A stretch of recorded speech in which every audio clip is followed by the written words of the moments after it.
இவர் தான் என்னோட அண்ணா. இவரை நான் எப்பவுமே ஹோட்டல் போனாலுமே அவர் பரோட்டா விரும்பி சாப்பிடுவாரு.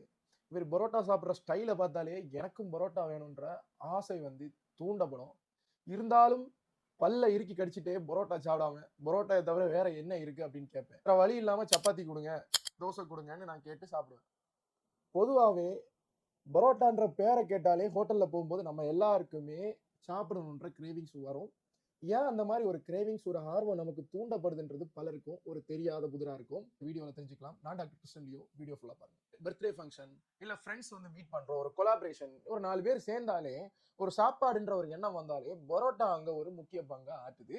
இதுக்கு காரணம் என்னன்னு பார்க்கும்போது மைதா மாவுக்கு உள்ளாடி இருக்கிற high carbohydrate and glycaemic index தான். ஏன்னா சாப்பிட்ட உடனேயுமே சடனா குளுக்கோஸ் லெவல ஒரு ஸ்பைக்கு கொண்டு வந்துடும். இது பிளஸ் அதுக்கு மேல ஆயில் கொடுத்துருப்பாங்க இல்லையா, அந்த ஆயில்ல போட்டு தானே அதை சுட்டு எடுப்பாங்க.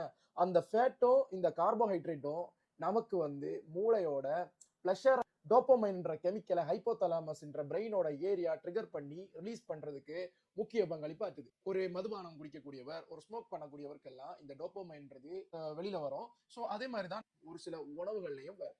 அந்த மாதிரி உணவுகள்ல ஒண்ணுதான் இந்த மைதா. இந்த மைதா எங்கெல்லாம் இருக்கிறோ அந்தந்த உணவுகள் எல்லாமே இத மாதிரியான அடிக்ஷனுக்கு நேரா நம்ம எடுத்துட்டு போயிடும். விஷயம் இதுதான். இந்த ஹை சுகர் பிளஸ் ஃபேட் தான் இந்த முக்கியமான காரணம்.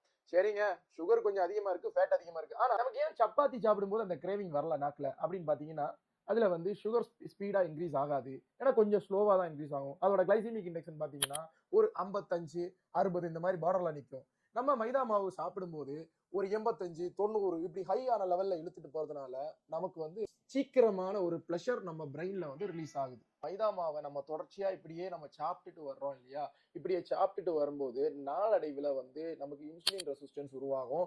ஹையான சுகர் கூடும்போது நம்ம உடம்புல இருக்கிற கணையம் எதிர்த்து போராடும். சுகரை கண்ட்ரோல் பண்றதுக்கு வேண்டி அதிகமான இன்சுலினை வெளியேற்றும். இப்படி அதிகமான இன்சுலின் அடிக்கடி அடிக்கடி வரும்போது இந்த ஹை சுகருக்கு ஈடு கொடுக்க முடியாம ஒரு கட்டத்துல ஆகும்போது சுகர் மட்டும் ஹையா போகும். இன்சுலின் அதிகமா உற்பத்தி செய்தாலுமே அந்த இன்சுலினால இந்த கார்போஹைட்ரேட்டை ஜீரணப்படுத்துறதுக்கு வேண்டிய உற்பத்தி ஆனாலுமே அதால போதிய செயல்பாடு இல்லாம அததான் இன்சுலின் ரெசிஸ்டன்ஸ் டைப் 2 டயபெட்டிக்னு சொல்லுவாங்க. அதோட மட்டும் நிக்காம வெயிட்டை அதிகப்படுத்தும், அடிக்கடி சாப்பிடணுன்ற கிரேவிங்ஸை உருவாக்கும். கான்ஸ்டிபேஷன், ஃபைபர் சத்து அதுல குறைவா இருக்கிறதுனால வயிறு மந்தமாகவும் அஜீரணத்தை உருவாக்கும். ஸோ லாங் டேர்ம்ல சாப்பிடும்போது கொலஸ்ட்ரால் அதிகமாகும், பிபி வர வாய்ப்பு இருக்கு. இந்த மாதிரி பல பிரச்சனைகள் இருக்கு. மைதா என்னதான் நமக்கு சாப்பிட ஒரு ஆசையை தூண்டினாலும் முடிஞ்ச வரைக்கும் மைதாவை குறைச்சி கோதம்பும் மற்ற உணவுகளையும் சாப்பிடுறது நல்லது. நெடுநாள் நோயற்ற ஆரோக்கியமான வாழ்விற்கு